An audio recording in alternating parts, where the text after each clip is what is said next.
Welcome back to the Deep Dive.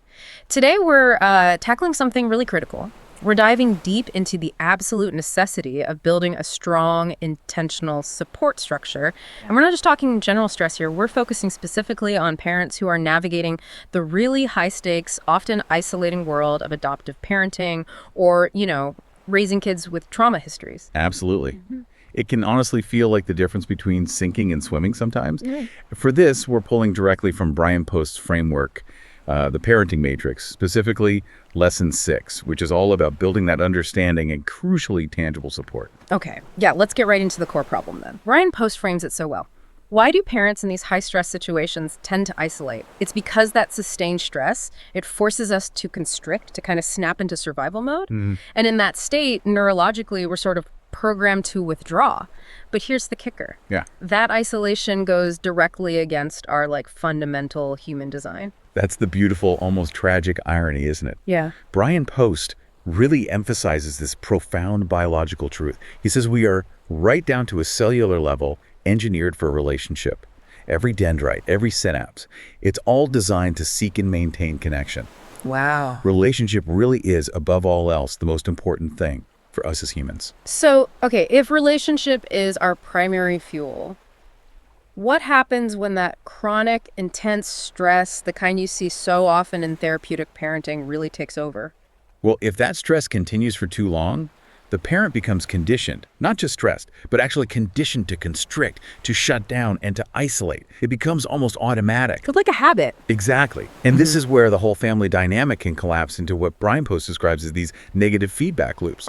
You have a child, maybe with a trauma background, in a state of fear, and the parent is simultaneously isolated and conditioned for stress. Right. Suddenly, the whole household is just ruled by this pervasive anxiety and fear. It overrides the love and joy you're trying to cultivate. And the parent trying to manage it all just kind of collapses inward. Yes, which then reinforces the child's fear, and the cycle just keeps going. The isolation deepens. Brian Post also talks about the internal mechanism that makes us choose isolation, even when intellectually we know better. This idea of blueprints. The blueprints. These are those pre-existing ingrained patterns, maybe from our own childhoods, right? Blueprints of isolation or emotional absence or just shutting down. So when things get really tough. Exactly. When the pressure hits, we don't always think logically. We often revert back to these existing blueprints. We just instinctively withdraw because that pattern's already there. It's familiar. But the crucial point Brian Post makes, and this is so important, is that there's no judgment in recognizing this. None at all. You can't change a pattern if you don't even know it exists. Awareness is always that first vital step.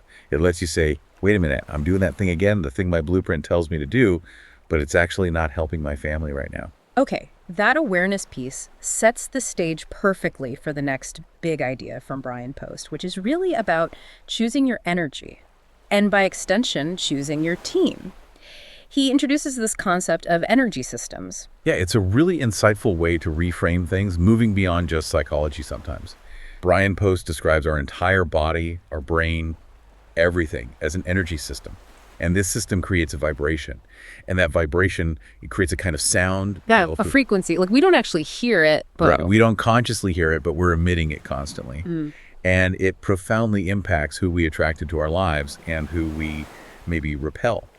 Okay, so if we're all, vibrating at a certain frequency, Yeah. it follows that the people we spend the most time with are immediate support network. They're likely on the same frequency, yeah. You're kind of vibing together, as people say. But let's make this practical, because frequency can sound a bit abstract. How does this invisible frequency actually show up in daily interactions for a parent? What should you be listening for? That's a great question, because it's not meant to be mystical. It's very practical. Yeah. If your frequency is dominated by anxiety and fear, think about your conversations. They probably revolve around worry, maybe blame, catastrophic thinking, constant reinforcement of how hard everything is. Okay. Brian Post suggests that if you're spending most of your time with people who are chronically negative, stressed out, or always feeding you that dominant story, that fear-based view, those interactions will just keep pulling you back into that same negative frequency. It's like a loop. A self-sealing loop of stress, exactly. Right, and this is where I think Brian Post issues a really serious practical challenge. It's quite direct. He says the parent must not only seek out a positive, encouraging team, but they have to actively avoid allowing themselves to be mired down by stressed out, anxiety-ridden, fearful people. That's a powerful instruction. But what if those people, the ones stuck in that fear frequency, are, your spouse, your own parents, your closest friends? How practical is it to just cut them out? Well, and that's the hard part, isn't it? It's usually not about absolute severance, like cutting ties completely. It's more about intentional boundary setting and managing your exposure. If you realize, say, your closest family members constantly reinforce a fear-based narrative, maybe telling you your adopted child is just broken, or you're not doing enough, or whatever it is, Yeah. you recognize that specific conversation as a negative frequency event. The challenge then is to drastically reduce your reliance on those particular people for support specifically on this parenting journey. So you find support elsewhere for this stuff. Exactly. You invest your energy in finding those who genuinely uplift you regarding parenting. It's about consciously choosing where you get your dominant influence from in this area. That distinction, it leads us right into why this external network is so essential. It helps you break out of what Brian Post calls the matrix. Precisely. The matrix is the dominant story out there. In parenting, that dominant story is often fear-based, punitive, maybe controlling, focused on managing outcomes instead of connecting with the child's actual needs. So when you choose conscious, love-based parenting, You're basically challenging every assumption that Matrix holds. You're going against the grain. and what happens when you challenge the dominant story? It challenges you right back. Your friends, maybe your extended family, the general public, people operating inside that standard, often fear-based narrative, they're naturally going to be questioning, maybe unsupportive of your different approach. So you really need people in your corner. Desperately. People who get it, who are on that same frequency, operating from love and hope, not fear and judgment. This is where Brian Post gives us those key diagnostic questions for assessing our current support network, right? Yes. When you look at your key people, you need to ask yourself honestly, are the messages they generally have for you supportive, encouraging, loving? Or are they messages that mostly reinforce the stress, the anxiety, the fear that you're trying so hard to escape? It's not about finding perfect people. Not at all. It's about finding someone who can be a cheerleader, who validates your effort, even if they don't have all the answers. And Brian Post makes this critical distinction, which I think is just so important for stressed parents to hear. You don't always need advice. Sometimes you just need support. Yes. Often parents in these high-stress situations feel like they constantly need the next strategy, the next technique. Right, and it just adds to the exhaustion. It does. But this realization, it really simplifies the job description for your support team. They don't have to be trauma experts. They just need to be able to hold space for you. Brian Post essentially gives parents permission to be vulnerable and state exactly what they need. You can literally tell them. Yeah, you can say directly, look, I don't need you to give me answers about my child's behavior right now.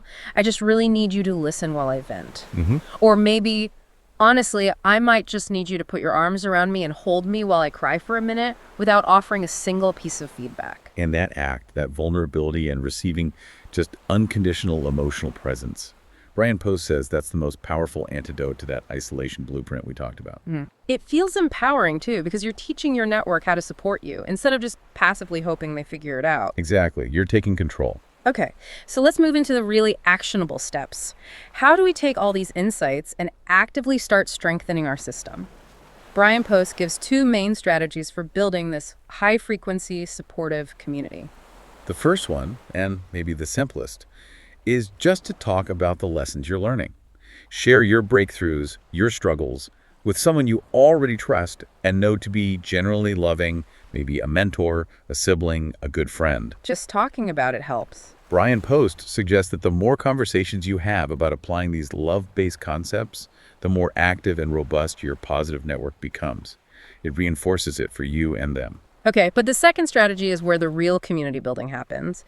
And Brian Post says it's much more effective than just talking. It's teaching the material. Yes. He really encourages parents to consider starting a small study group with other like-minded parents. Why teaching? Well, teaching forces a kind of mastery, doesn't it?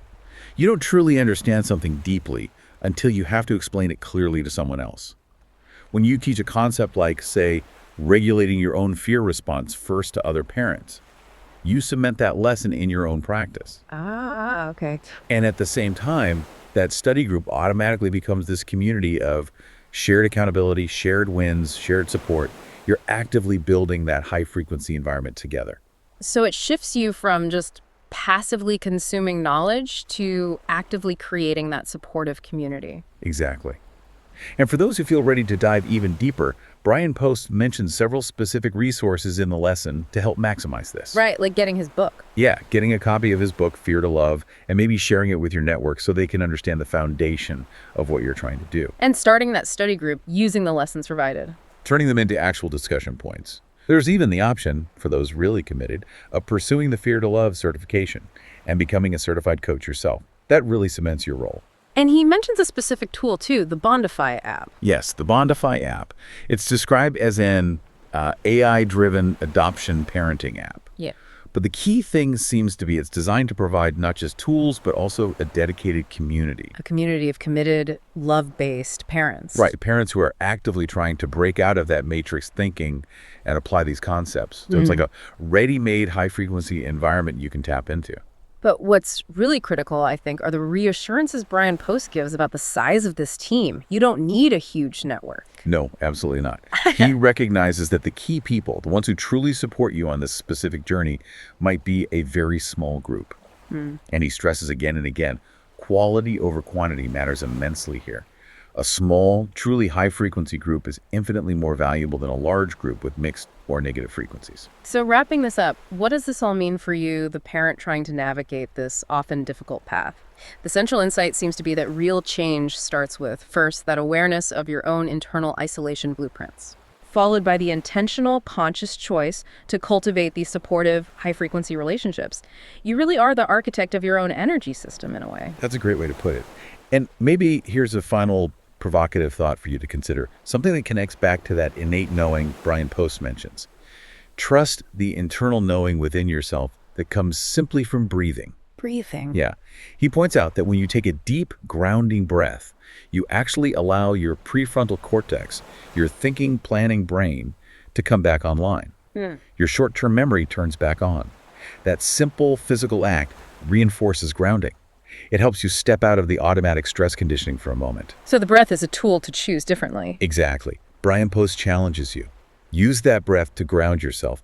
Trust your deeper instinct in that moment and make a conscious choice to do something different today and the days moving forward. Step out of the old pattern, even just for a moment.